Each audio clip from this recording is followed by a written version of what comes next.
Bueno, la siguiente conferencia yo creo que bastantes de ustedes la pueden haber estado esperando porque va a ser una actualización sobre los resultados del estudio con Tommy Nersen de Roche. El conferencista es Daniel Siriano. Daniel se desempeña como catalizador de asuntos médicos en Roche Pharma International desde 2018. Daniel es de Buenos Aires, Argentina, es médico, neurocirujano, se dedicó a la actividad clínica por un tiempo y al parecer historias comunes que suceden de vez en cuando, se dedicó luego a la farmacéutica y está acá para, como decía, darnos una actualización sobre qué ha ocurrido con Tommy Nersen. Daniel, bienvenido una vez más.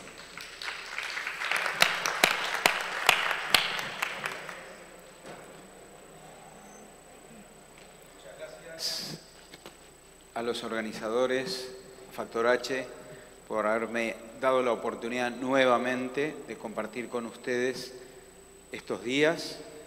Creo que para mí, como para todos ustedes, es una experiencia cada vez transformadora estar en contacto con la comunidad acá en Colombia. Es difícil después de los chicos.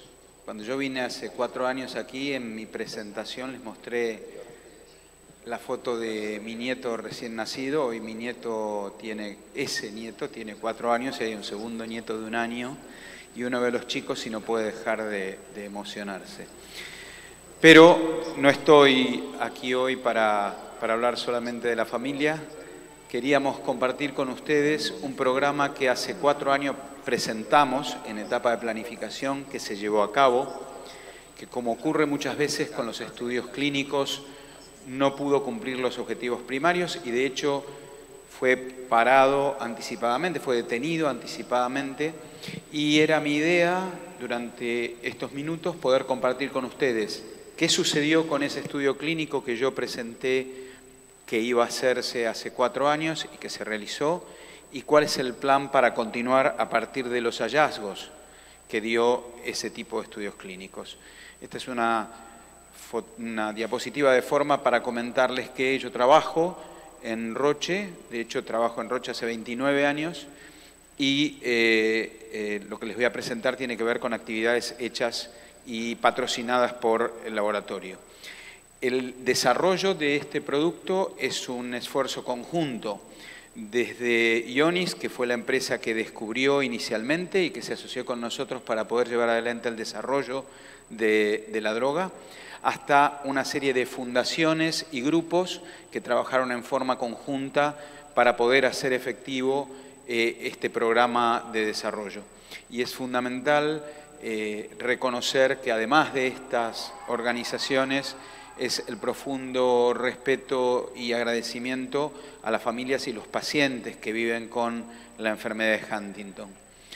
El esquema es un poco lo que les comentaba, que hemos aprendido a partir de la implementación del programa con Tommy Nersen, que es el nombre de la droga que se ensayó en pacientes con Huntington, cuáles eran los antecedentes, el análisis central del estudio y algunos análisis exploratorios que dieron lugar al nuevo estudio de fase 2, que es el que llamamos ahora Generation HD2, el resumen, cuáles son los pacientes y cuáles son los criterios de inclusión para continuar en ese estudio. Como se presentó durante la tarde de hoy, no es la única molécula ni el único mecanismo fisiopatológico que se está explorando, y como explicó muy bien el doctor Lederer-Wehrmeyer, el armamentario que se está explorando hoy para la enfermedad de Huntington se basa básicamente en disminuir la cantidad de huntingtina mutada a partir de actuar a nivel de los diferentes pasos que surgen desde la expresión genética hasta la aparición de la proteína. Y en diferentes estadios, como se ve en el esquema, se busca que esa mutación o que esa proteína alterada disminuya y de esa forma desaparezcan o se mitiguen los daños a nivel del sistema nervioso que produce esta proteína alterada. La estrategia del estudio clínico original del Generation HD1 estaba basada en datos y algunas hipótesis a partir de estudios preclínicos y a partir de estudios de fase temprana. Y así, por un lado, se vio que había una afinidad adecuada a nivel del blanco definido por la droga o atacado por la droga, que motivaba la disminución de esa huntingtina mutada en forma dosis dependiente en el líquido cefalorraquídeo de aquellos sujetos que habían sido estudiados de esa forma.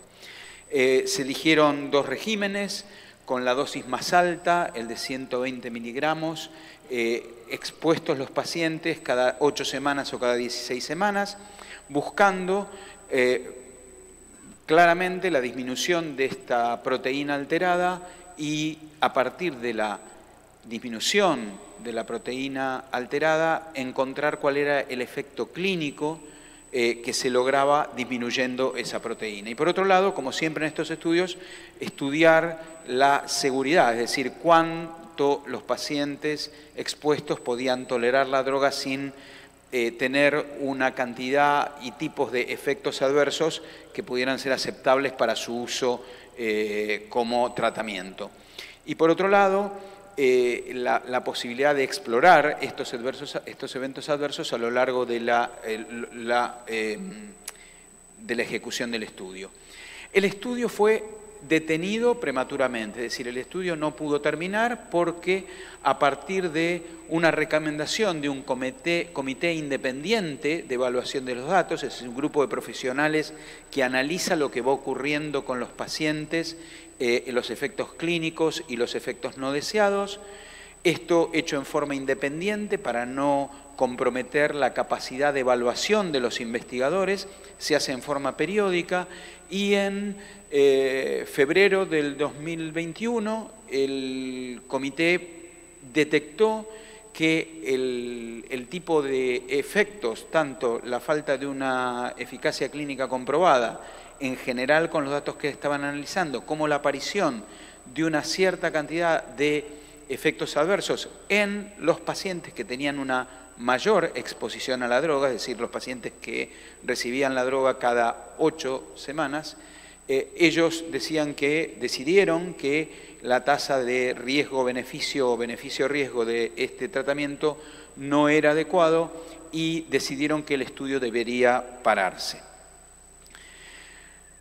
El programa era un programa que no solamente contaba en este estudio, había otros estudios que tenían que ver, por un lado, con análisis de tipo farmacocinético y farmacodinámico, había un estudio extendido para pacientes que habían recibido alguna dosificación en anterior, el HD1 que habíamos hablado, y una serie de estudios que no tenían una intervención medicamentosa y que buscaban fundamentalmente conocer elementos de la historia natural de la enfermedad y algunos que tenían que ver con análisis de tipo biomarcadores en pacientes con la enfermedad de Huntington sin intervención terapéutica. Los estudios que tenían el uso activo de la droga se detuvieron, los estudios de extensión para pacientes previamente expuestos también se detuvieron a partir de esta recomendación del Comité Independiente del Monitoreo de Datos y este estudio se dio como no terminado y, por supuesto, sin haber mostrado datos positivos. El análisis central lo que mostró era que el objetivo de reducir la huntingtina en líquido cefalorraquídeo se había obtenido con ambos regímenes de dosificación, tanto cuando se los administraba cada 8 semanas como cada 12 semanas. La eficacia medida por cambios en la escala de performance clínica de la enfermedad de Huntington no mostraba cambios significativos respecto al placebo en las diferentes dosificaciones, es decir, no aparecía un beneficio clínico aparente en el análisis general de todos los pacientes analizados, y el perfil de efectos adversos mostró que en los pacientes que habían recibido una menor exposición a la droga el perfil de efectos adversos era similar al placebo, pero que en aquellos pacientes que tenían una mayor exposición a la droga, es decir, que se los había inyectado intratecalmente cada 8 semanas, el perfil de efectos adversos era mayor que el logrado con el placebo. Además, como un indicador de cierta neurotoxicidad, en los pacientes expuestos a mayor frecuencia a la droga, se observaron aumentos transitorios de los neurofilamentos de longitud corta o de cadena de longitud corta. Esto es un indicador de daño presináptico estriatal, no específico, pero claramente hubo una diferencia entre los pacientes que habían sido expuestos a una mayor cantidad de droga respecto a los que no. Y también se había observado en los estudios neuroradiológicos de control que había un aumento del tamaño ventricular también en los pacientes que habían sido expuestos a una mayor cantidad de droga. La comprensión exacta de cuál es la razón de esto no está conocida. El doctor comentó respecto a la posibilidad de un efecto inflamatorio y una dificultad en la salida del líquido cefalorraquídeo del cerebro de los pacientes a partir de una mayor cantidad de efecto de la droga y a partir de una inflamación posible, pero son hipótesis de trabajo, esto no está totalmente comprobado. En conclusión, los principales hallazgos era que se había alcanzado el objetivo de reducir la huntingtina mutada en los pacientes que participaron en el estudio, sin haberse demostrado que esto fuera capaz de generar un beneficio clínico a partir de la reducción de la huntingtina mutada y viendo que en general los resultados clínicos en los pacientes más expuestos eran aún peores que en el placebo, es decir, era peor que no darle nada a los pacientes. Había una buena tolerancia de la administración de la droga en los pacientes expuestos cada 12 semanas, pero no tanto en cada 8 semanas, que se toleraba menor que el placebo. Y finalmente este hallazgo respecto a los neurofilamentos de cadena corta y el tamaño ventricular que yo acabo de comentar.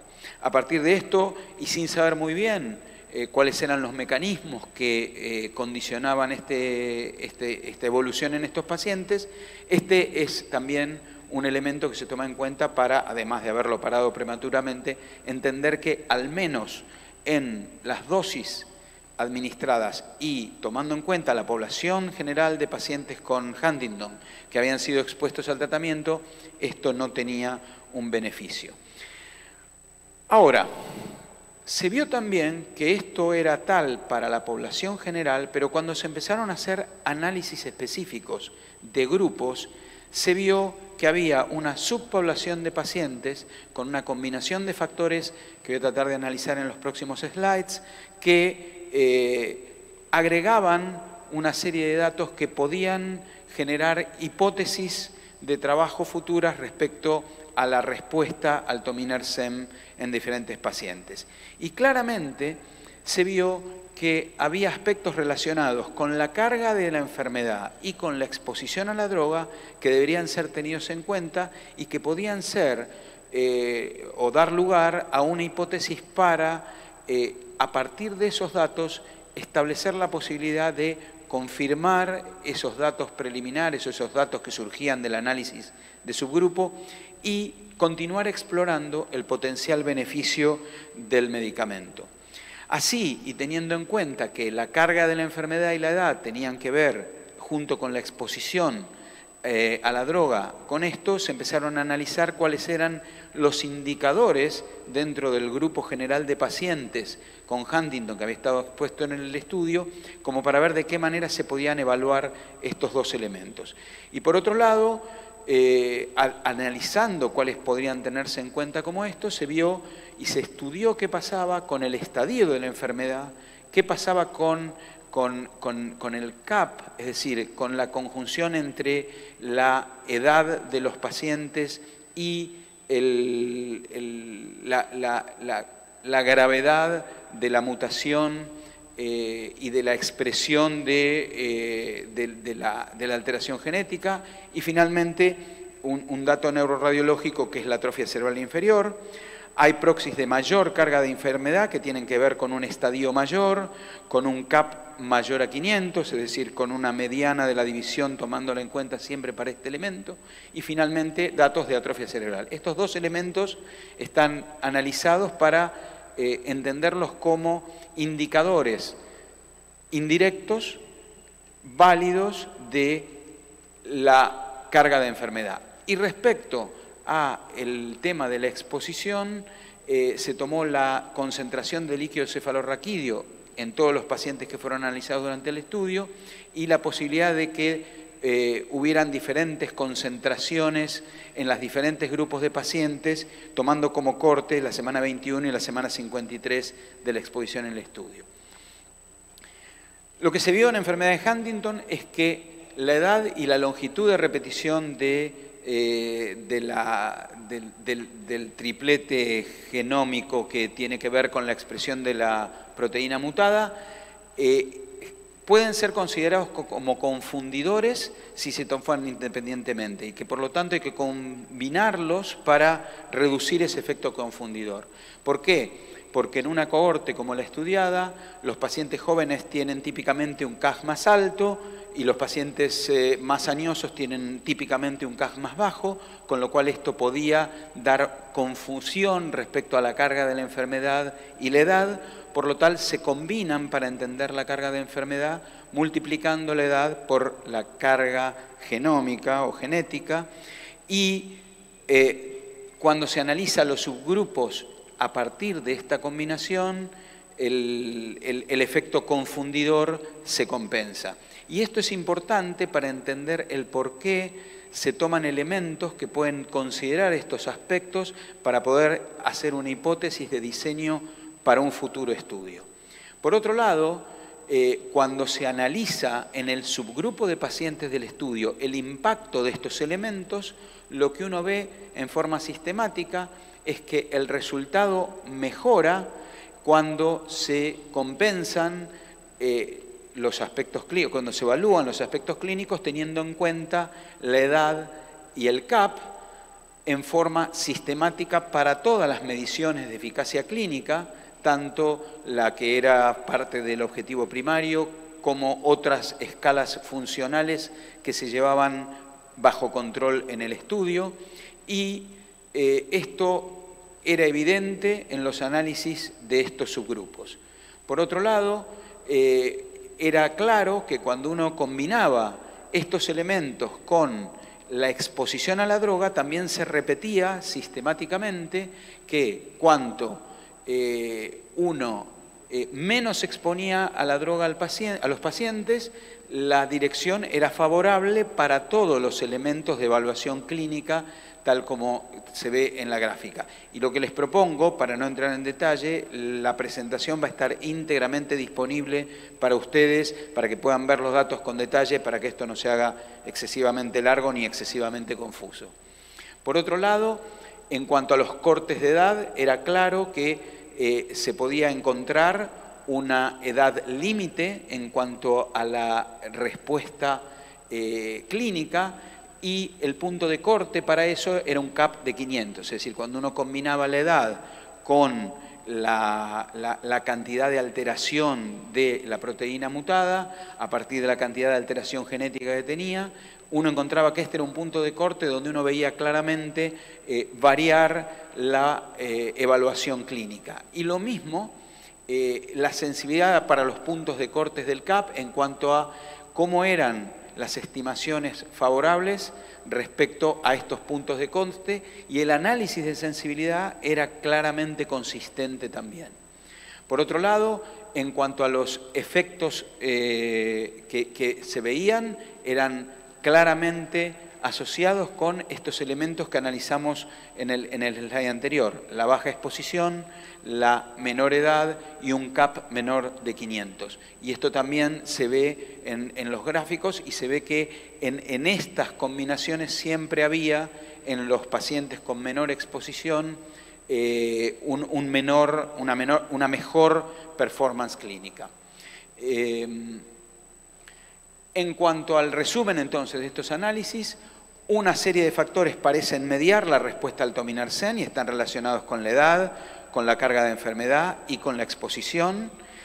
Y cuando se hacen los análisis, la conclusión es que la edad de corte es menor de 48, la puntuación de CAP es menor de 500 y la baja exposición tiene que ver con el intervalo entre semanas, que había sido 16 semanas u 8 semanas para los diferentes grupos de pacientes. Este análisis respalda una nueva hipótesis en la cual, si combinamos estos factores, se podría encontrar una acción favorable de la droga y esto es lo que da origen a un nuevo estudio de fase 2, que es el que se va a llevar a cabo a partir de principios del próximo año. Se llama Generation HD2.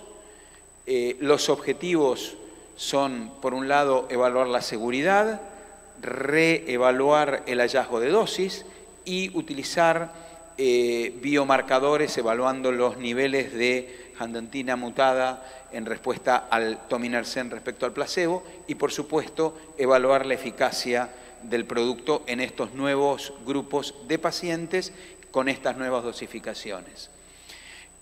Lo que se va a explorar a partir de la selección y la aleatorización es la inclusión de pacientes en 3 grupos, un grupo de 100 miligramos cada 4 meses, es decir, cada 16 semanas, un grupo de una dosis aún más baja cada 4 meses, es decir, ningún paciente va a ser expuesto a las dosis con un menor intervalo que el que había mostrado ser seguro en el estudio anterior, y una tercera rama, que es la rama de control, donde los pacientes van a estar expuestos aleatoriamente a placebo, con la posibilidad de hacer un estudio de extensión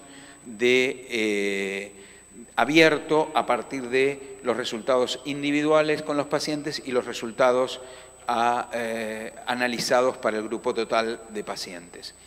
Este estudio va a tener un diseño como el que se muestra en la diapositiva, con un periodo de tratamiento para todos los pacientes de por lo menos 16 meses, teniendo como límite de 16 meses el último paciente que sea incluido en el estudio.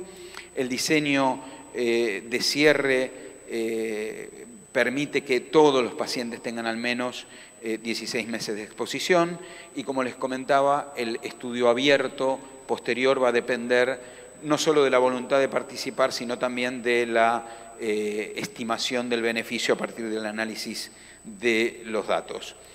El racional para la selección de esta población, tomando en cuenta los datos que comenté antes y que tenían que ver con el análisis general y con el análisis de subgrupos, tiene que ver con hipótesis simuladas, tanto del perfil de tominersen en líquido cefalorraquídeo, que se genera tomando la carga menor concreta definida en los pacientes del estudio anterior y con una simulación para las dosis y para las exposiciones sin carga, y estos son dosis de líquido cefalorraquídeo que continúan garantizando una reducción de la handantina en líquido cefalorraquídeo.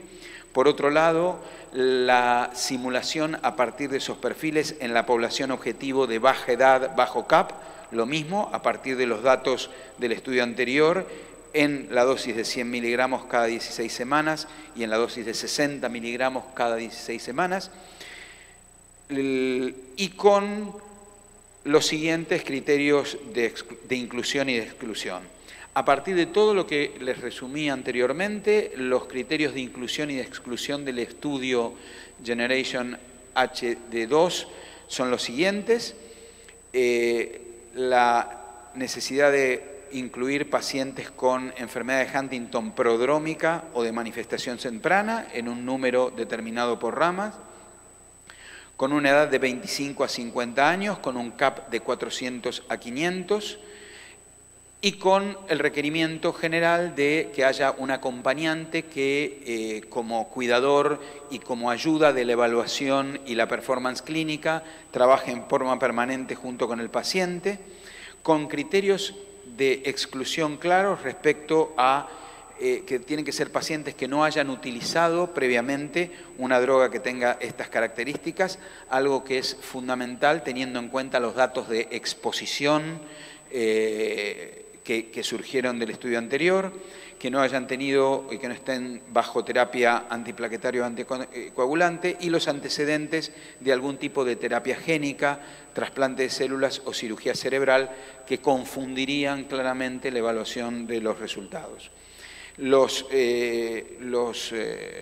endpoints primarios en cuanto a seguridad van a ser, como es común en estos estudios, la incidencia y la gravedad de los efectos adversos, ciertos cambios de leucocitos y proteínas del líquido cefalorraquídeo.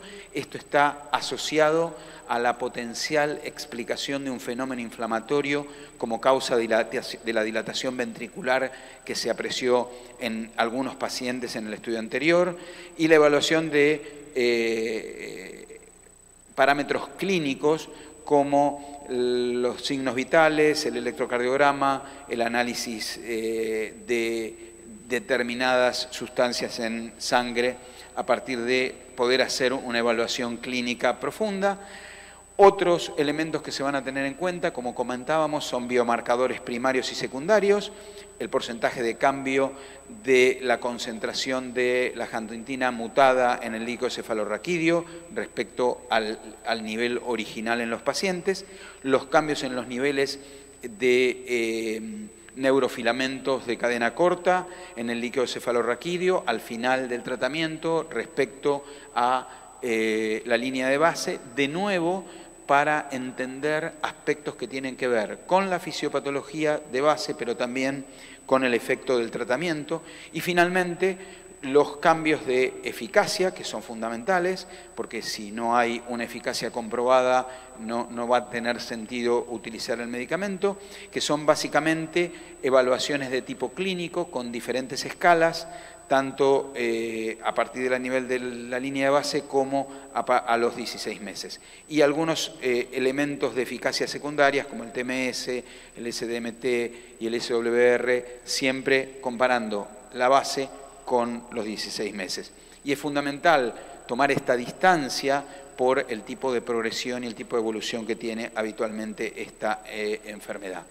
Los centros y los países elegidos para participar inicialmente están distribuidos en forma global y en casi todos los continentes, como ustedes pueden ver en esta gráfica, sabiendo que se consideran a partir de la tasa de incorporación de pacientes la posibilidad de incluir algunos países en forma adicional si fuera necesario.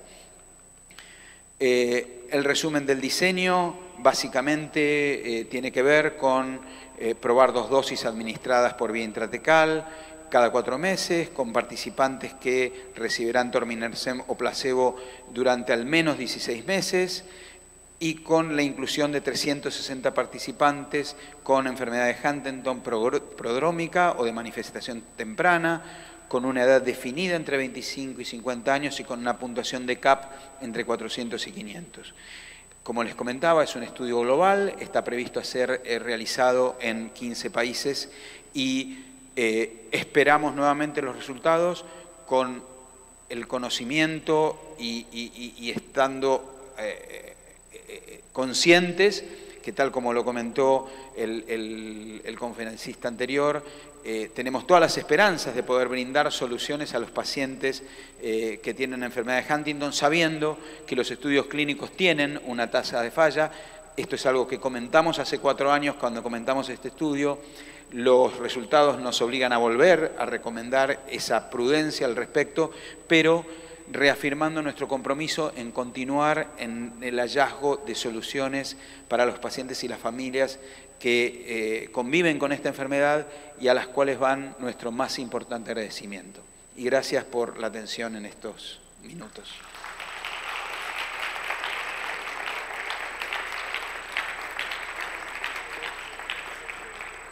Muchas gracias. Muchísimas gracias, Daniel. No te bajes. Yo creo que tenemos nuevamente espacio para 2 medias preguntas, si alguien. Sí, no es una pregunta, sino dos medidas. Perdona. Me va a perdonar que le pregunte desde la más absoluta ignorancia, porque yo yo soy una miembro de la familia, pero le quería preguntar si en la visita basal, cuando se tomaron las primeras muestras de líquido cefalorraquídeo, había mucha diferencia de proteína huntingtina en el comienzo, había mucha variabilidad. No había variabilidad, de hecho, si hubiera habido en la basal, es donde se define cómo es la característica de la población, y en el análisis, es lo que llamamos nosotros siempre la tabla 1 de los estudios, y no había una diferencia apreciable en los pacientes, por lo menos nada que no correlacionara con el estado clínico de los mismos. Y eso va en relación con el CAG, con el número de ¿Perdón? repeticiones. Eso va en relación con el CAG, con el número de repeticiones. ¿A más CAG, más cantidad de proteína? No necesariamente. No. Y según se aumentaba la dosis del fármaco, se iba reduciendo más la proteína. Exacto, eso es lo que yo mostré. El objetivo de disminuir la proteína mutada en líquido cefalorraquídeo se logró en los pacientes en forma sistemática con ambas drogas e independientemente de la evolución clínica y los efectos adversos. Es decir, eso se logró. Es decir, eso confirmó la hipótesis de la capacidad de la droga para disminuir la expresión de una proteína mutada. Lo que no se pudo probar es que eso tenía un correlato clínico a partir de los datos que se obtuvieron. ¿Solo de la mutada? ¿Perdón? ¿Solo de la mutada? Solo de la mutada. O sea que la normal se mantiene invariable. La normal no se midió, hasta donde yo tengo conocimiento. Okay. En realidad, en estos pacientes uno lo que encuentra es la evidencia de la proteína mutada. Y el otro punto que es importante es que solo se encontró un beneficio clínico cuando se hizo ese análisis de subgrupos que yo mostré con todas las tablitas. No, por favor. Gracias.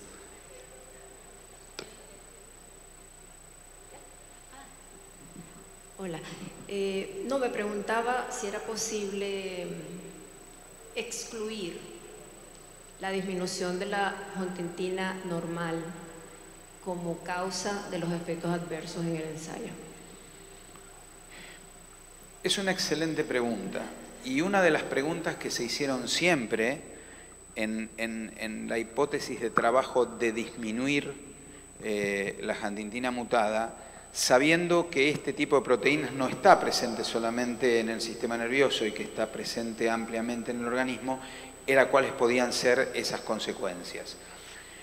Por el tipo de efectos que se vieron, no parecería que esa fuera la causa, pero de cualquier manera es una pregunta muy interesante, porque primero porque no se puede excluir, pero por otro lado porque la aparente presencia de una mayor cantidad de neurofilamentos de cadena corta en los pacientes más expuestos, una dilatación ventricular, ahí puede haber algún tipo de aspecto no necesariamente relacionada con la expresión o no de una huntingtina no mutada.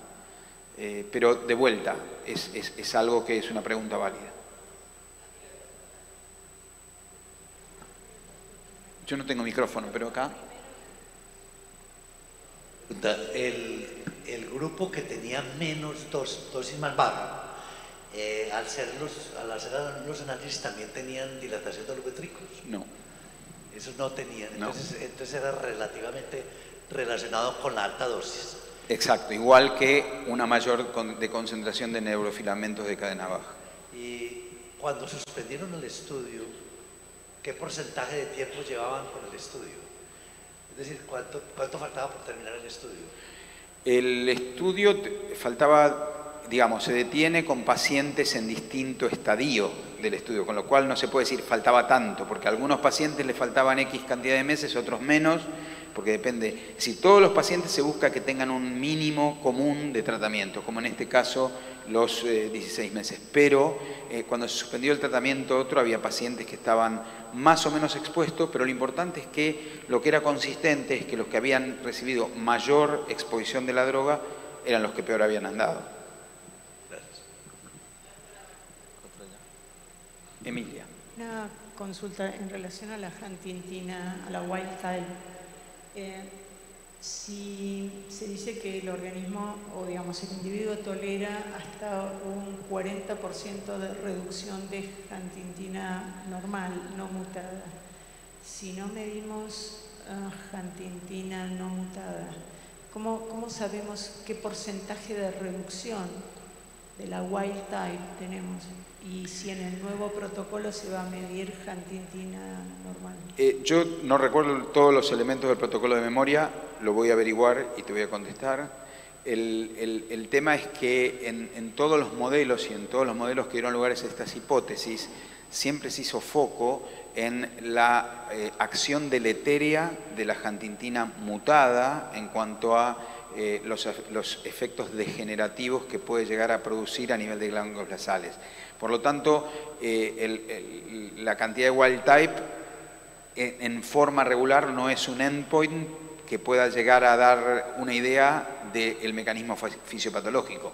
Sí tiene importancia eventualmente, como se preguntó, para eventualmente poder asociar algún evento adverso con la disminución de la huntingtina normal. El hecho de que no aparezcan signos neurológicos ajenos al simple deterioro de la enfermedad parecería no mediar en ese mecanismo. Pero de vuelta, voy a fijarme si hay algo específico en cuanto a los niveles de huntingtina normal, es decir, wild type, en el nuevo estudio.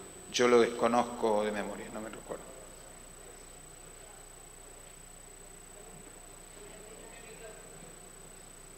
Hay algunas nuevas hipótesis que dicen que en lugar de reducir la proteína normal, lo que habría que hacer es aumentar la proteína normal, la wild type.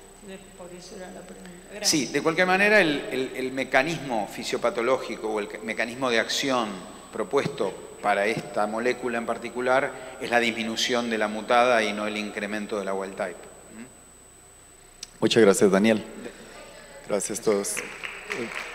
No, perdón. Bueno, primero te agradezco muchísimo, espectacular la exposición y muchísimas gracias por apoyarnos en múltiples sentidos y no solamente como conferencista para el desarrollo del meeting, sino también para el desarrollo de consenso y para todas las actividades. Así que quiero hacer el agradecimiento público porque no sé si muchos de los que están acá saben que estamos desarrollando el consenso latinoamericano gracias al apoyo de Roche y al apoyo de Daniel en particular.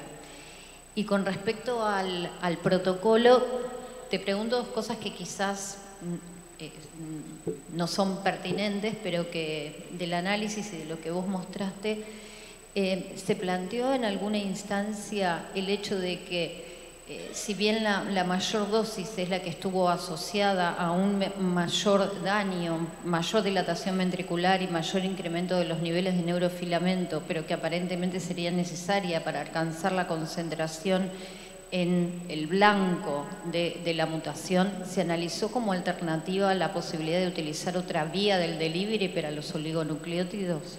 No, porque como no atraviesan la barrera hematoencefálica no hay otra alternativa.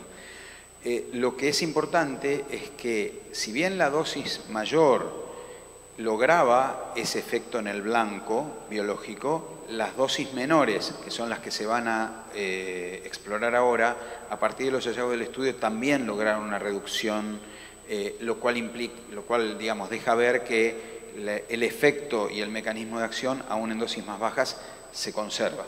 Por eso, el hallazgo de dosis del estudio va de un poco menos, que era la dosis mínima del anterior, porque era 120 cada 16, y ahora va a ser 100 miligramos cada 16 y 60 miligramos cada 16.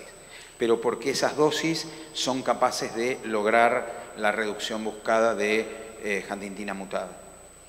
Y otra pregunta, y siendo que además vos sos neurocirujano y tenés un background de conocimiento, ¿tenés idea si se evaluó en mayor profundidad y siendo que ustedes en el portfolio de Roche tienen otros oligonucleótidos antisense, la posibilidad de que sea un efecto inflamatorio secundario al oligonucleótido?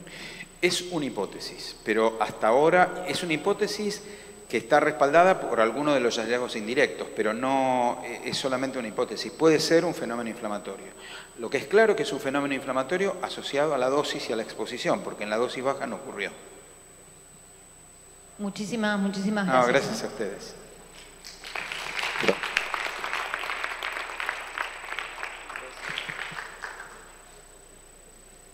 Bueno, la última conferencia la va a presentar Ricardo Dolmetsch de uniQure. Ricardo, antes de estar vinculado a uniQure, estuvo vinculado con Novartis, donde hizo bastantes desarrollos con muy buen éxito. Ricardo es licenciado de Universidad de Brown, el PhD lo realizó en la Universidad de Stanford y luego su formación postdoctoral la realizó en la Universidad de Harvard y el Hospital Infantil de Boston. Entonces, es un placer tenerlo aquí, Ricardo. Gracias.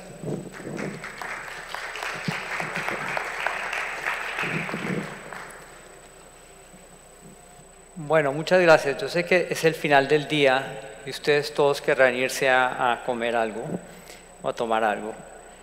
Y yo tengo la desventaja de no solo dar la última charla, sino que pues me toca seguir a Daniel, que maneja el español científico muy bien.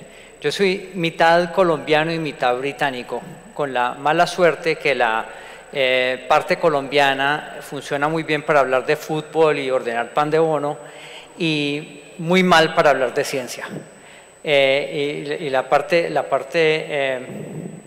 entonces voy a tratar de dar esta charla. Nunca he dado esta charla en español, entonces voy a hacer un montonón de errores. Entonces si digo alguna bestialidad, entonces me van a tener que perdonar y pues me avisan si no me entienden. Bueno, empezando pues, nosotros somos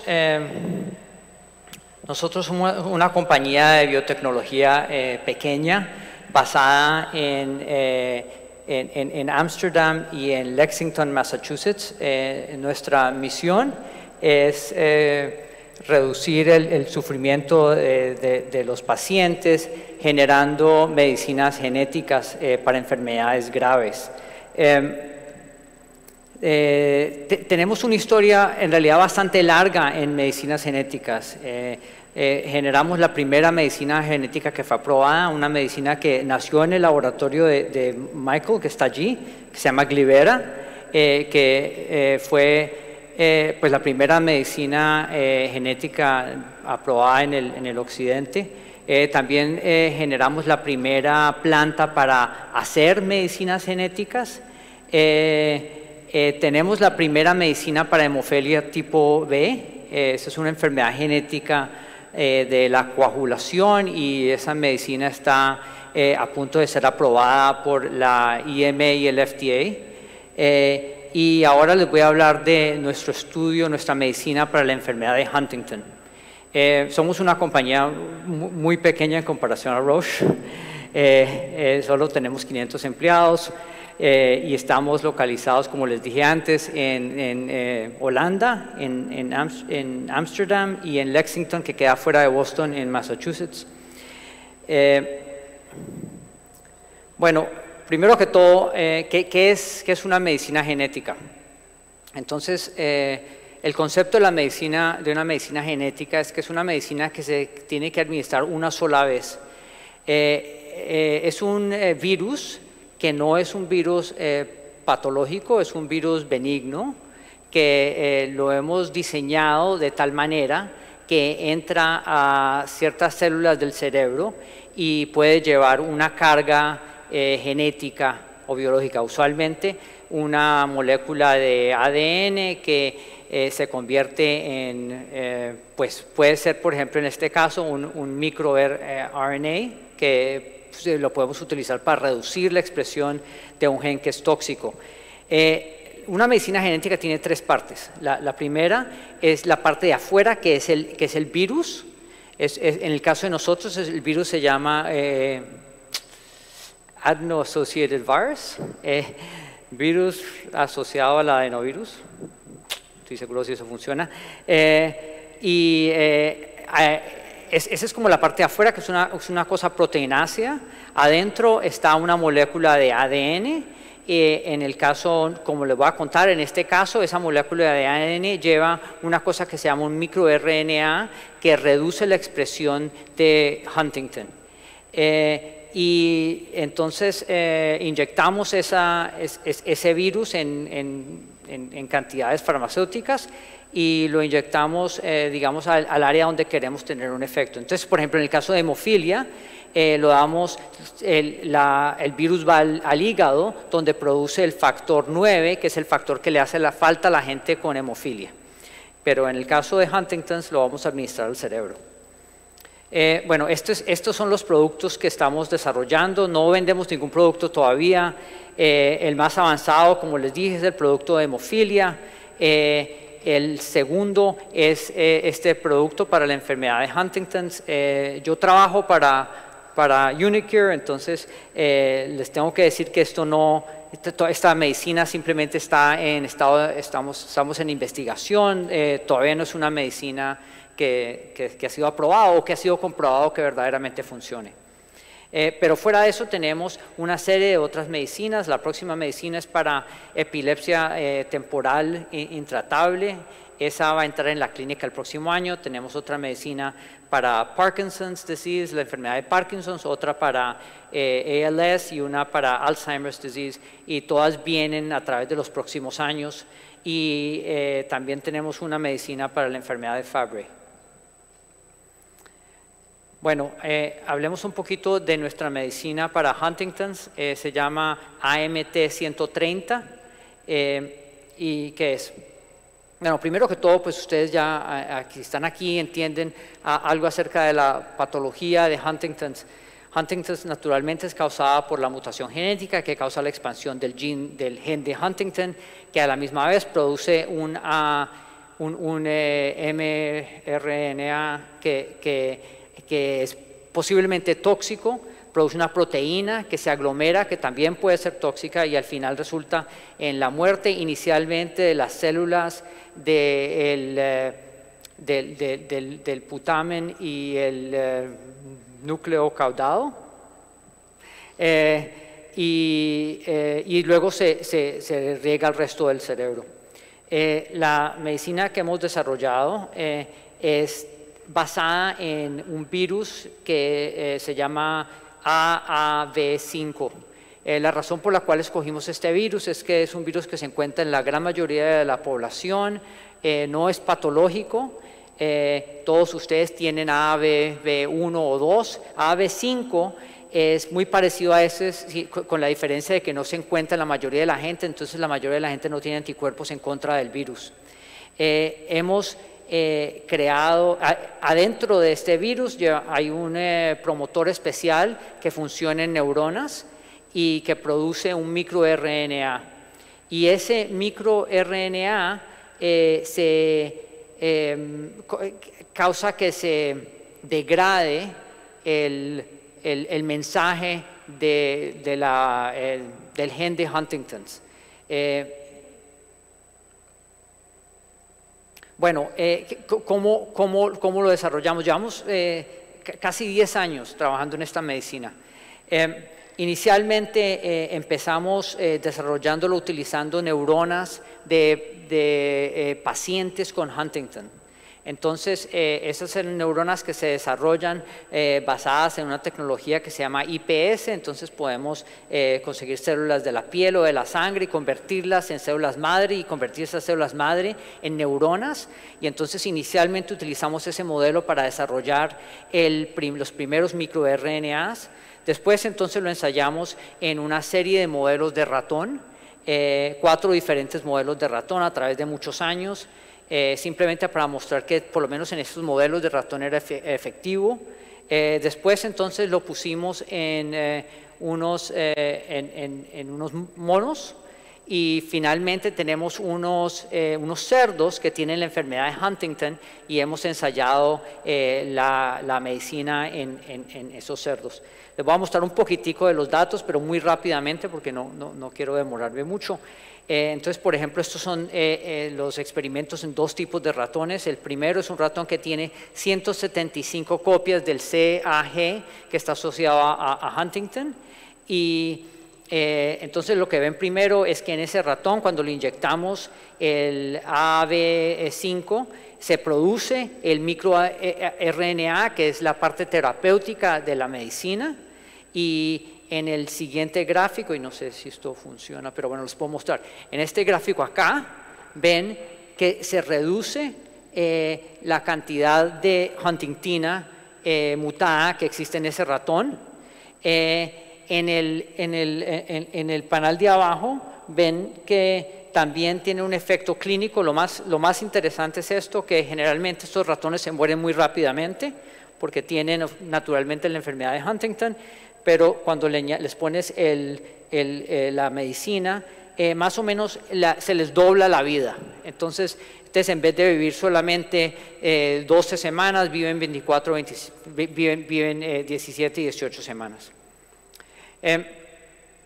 Bueno, después de ponerlo en ratones, los pusimos en unos cerdos. Creamos un cerdo que tiene genéticamente la enfermedad de Huntington, tiene el gen de Huntington de un humano. Tenemos una colonia de cerdos en la República Checa y les inyectamos en nuestra medicina. Eso fue hace casi 5 años ya. Y entonces hemos estado midiendo, primero que todo estamos viendo a ver si los cerdos les da Huntington, si hasta ahora no les ha dado Huntington.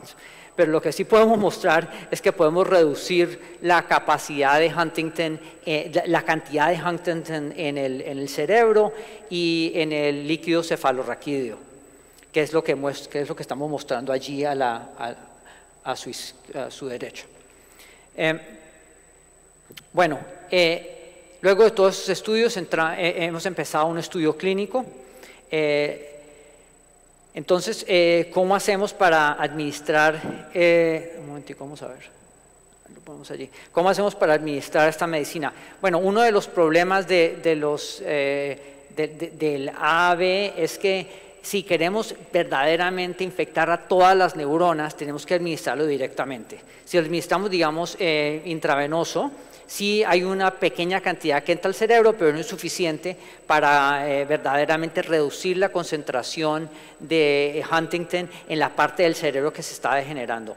Entonces, desarrollamos un método quirúrgico para introducir un catéter muy delgadito y lentamente administrar la terapia.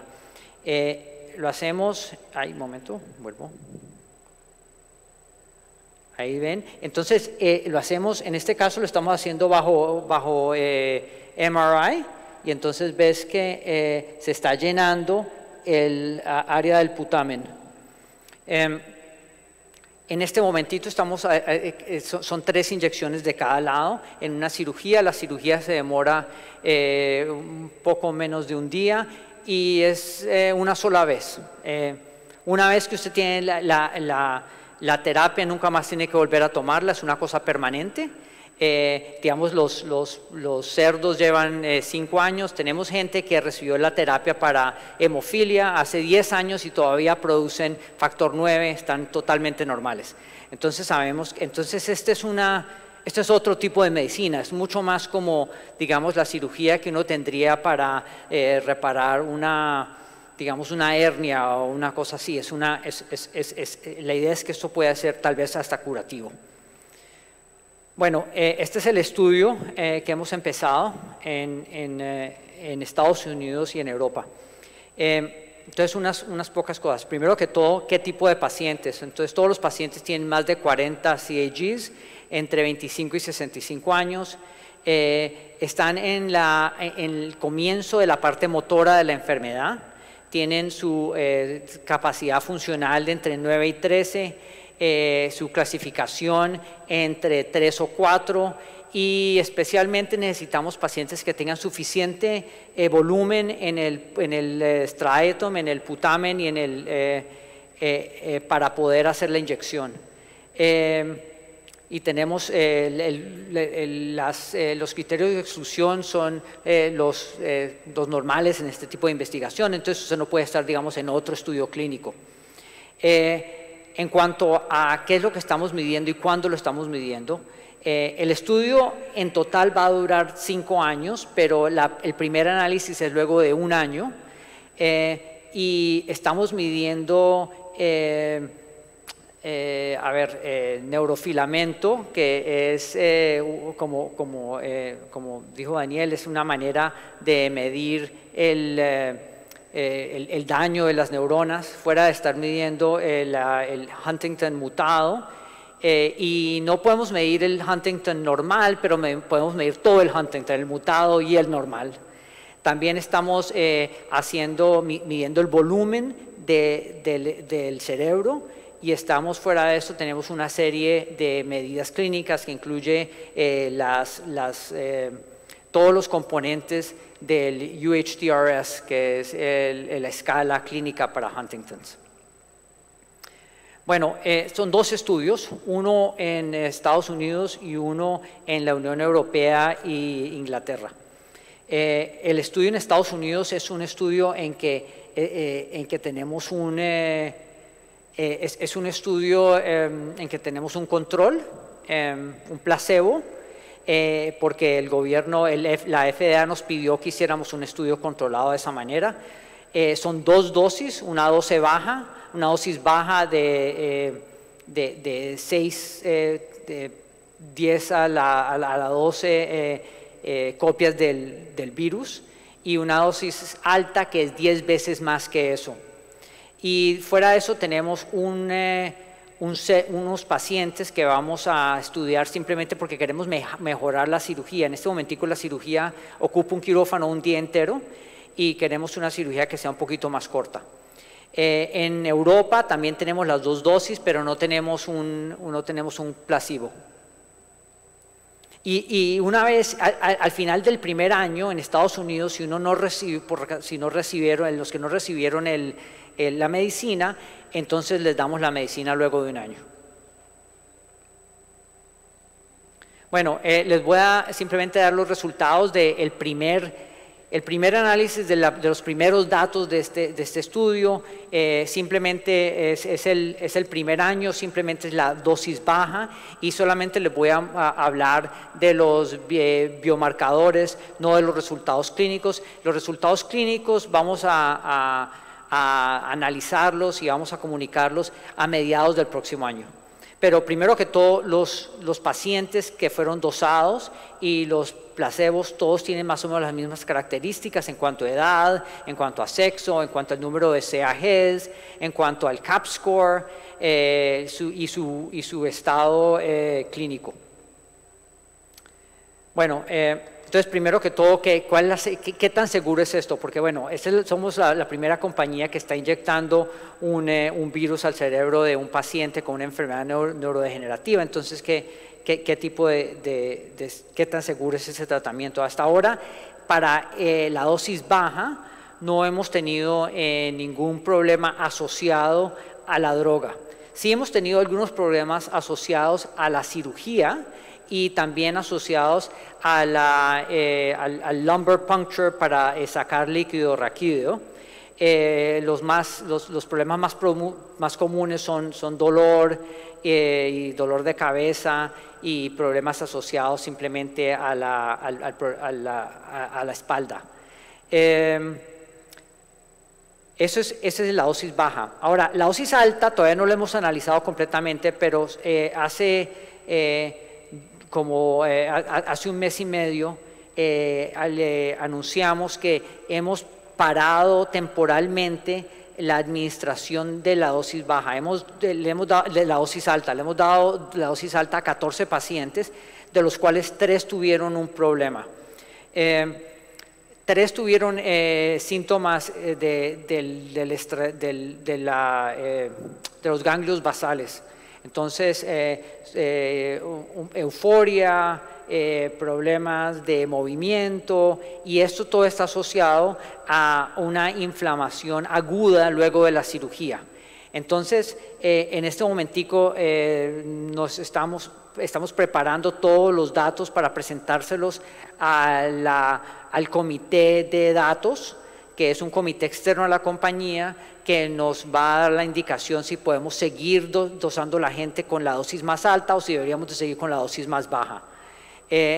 La dosis, creemos que vamos a poder seguir con la dosis alta porque creemos que podemos controlar estos efectos con una dosis de esteroides y con inmunosupresión temporal de estos pacientes, pero todavía no sabemos y vamos a ver qué nos dicen en una semana.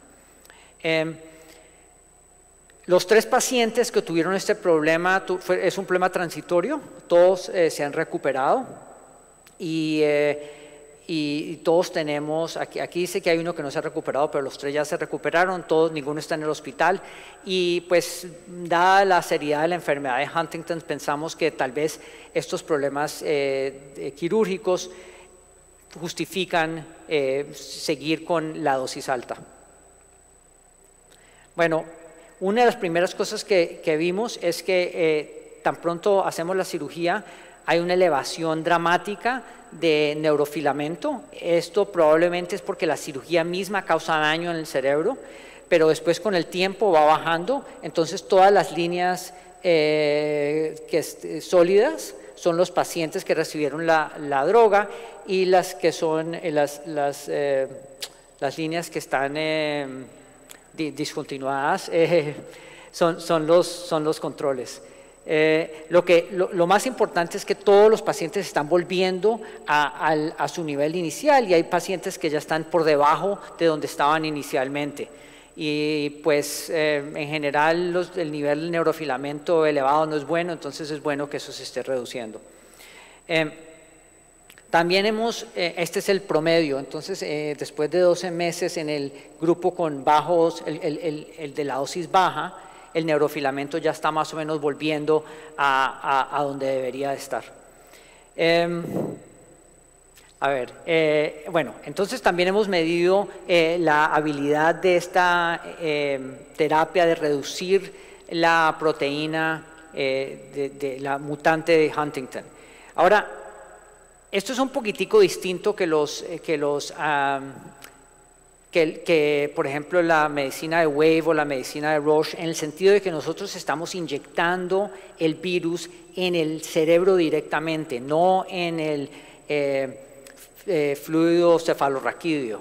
Entonces sabemos que el virus está en ese lugar y inicialmente no pensábamos que esto iba a causar una disminución en Huntington mutante en el líquido cefalorraquídeo, simplemente porque pues el Huntington mutante en el líquido cefalorraquídeo es el resultado del Huntington en todo el cerebro, no solamente en esa parte donde estamos inyectando la medicina.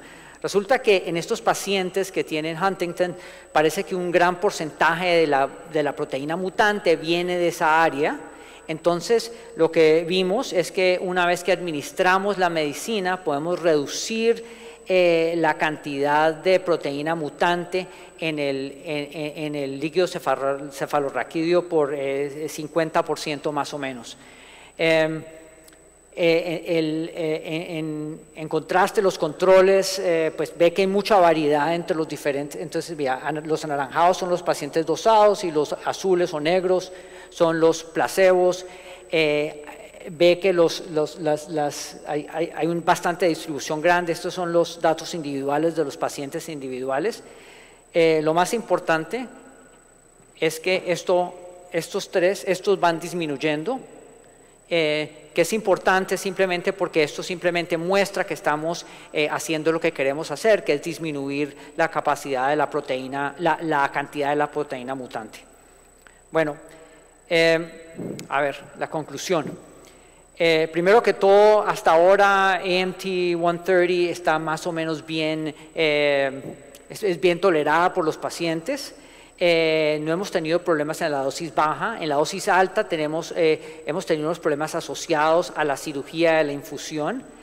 El segundo, NFL, que como saben ustedes es la manera de medir si hay daños en las neuronas, sube transitoriamente como esperamos, pero en la mayoría de los pacientes se está volviendo y en algunos pacientes se está bajando por debajo de donde estaban inicialmente. Tenemos Huntington con la mutación, con la expansión, está disminuyendo en el líquido cefalorraquídeo, que indica que estamos haciendo lo que queremos hacer, que es disminuir la proteína o el gen que causa la enfermedad. A mediados del próximo año, en junio del próximo año, vamos a comunicar el resto de los resultados en el resto de los pacientes con, no solamente los pacientes que recibieron la dosis más baja, sino también los pacientes que recibieron la dosis más alta, de los cuales hay 14. Bueno, con esto termino. Esto es un estudio que nada de esto sería posible pues sin la ayuda de muchísima gente, de todos los pacientes, de toda la gente que ha contribuido a reclutar los pacientes, a hacer las cirugías y claro, tenemos una serie de colegas que nos han ayudado a crear esta medicina. Y con eso, muchas gracias y...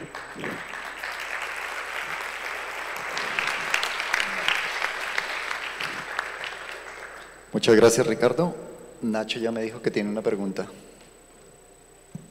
Hola. Hola. Te voy a hacer la pregunta en español, la puedes contestar como quieras. Dos preguntas. La primera es que va a haber un follow-up de 5 años a los individuos que están aquí. Obviamente has explicado el problema que existe en utilizar neurofilament como un biomarcador adecuado a la distribución. ¿Puedes hablar si uniQure tiene planes de medir, por ejemplo, kefalina, dinorfina, marcadores de células estriatales que quizás son más relevantes a este tipo de terapias? Sí, tenemos, estamos midiendo no solamente NFL y mutant Huntington, sino también una serie de otras cosas. No creo que tenemos encefalina, pero sí tenemos otros marcadores de células estriatales. Hasta ahora no han sido han sido mucho más variables, son completamente exploratorios por ahora, pero pues estamos recogiendo líquido cefalorraquídeo cada 3 meses de estos pacientes y pues vamos a ver, es decir, yo creo que vamos a tener datos importantes, aunque la medicina no funcione, porque vamos a hacer eso. ¿Tú dijiste 2 preguntas? ¿Hiciste una? ¿Ya? Vale. Profe. ¿En Alzheimer qué es lo que están utilizando en Alzheimer? En Alzheimer, ¿qué estamos utilizando? En Alzheimer estamos tratando de reducir, estamos haciendo 2 cosas. Estamos expresando una variación de ApoE, de ApoE2. ApoE2 con una mutación que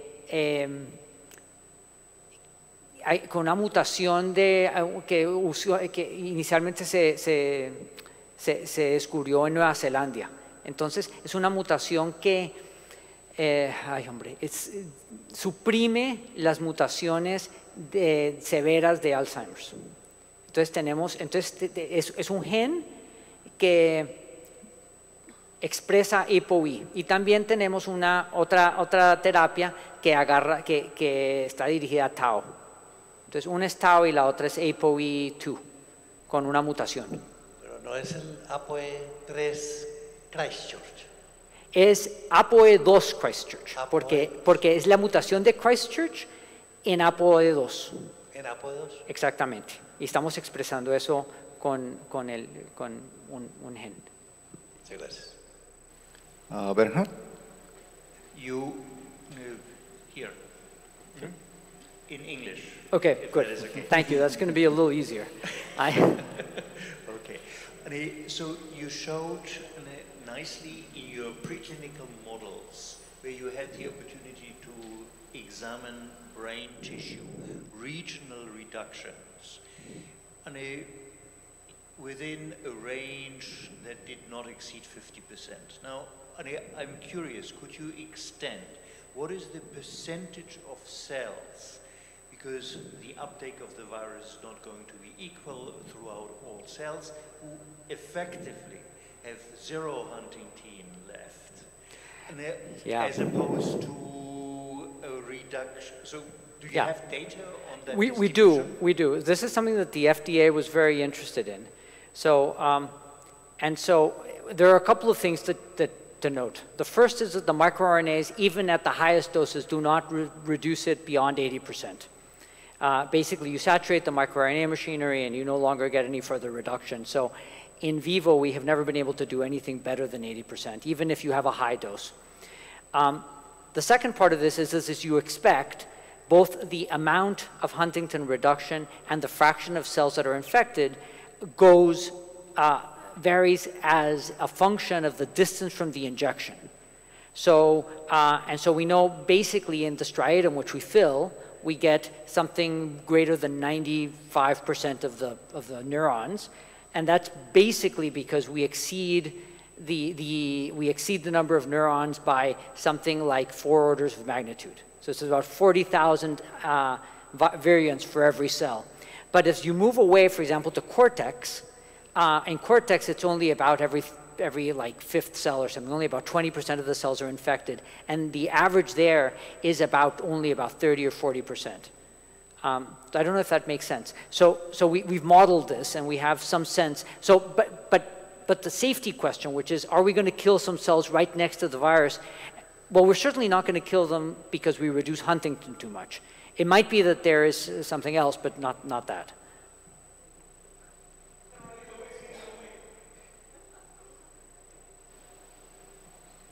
Don't know what. ¿Qué fue eso?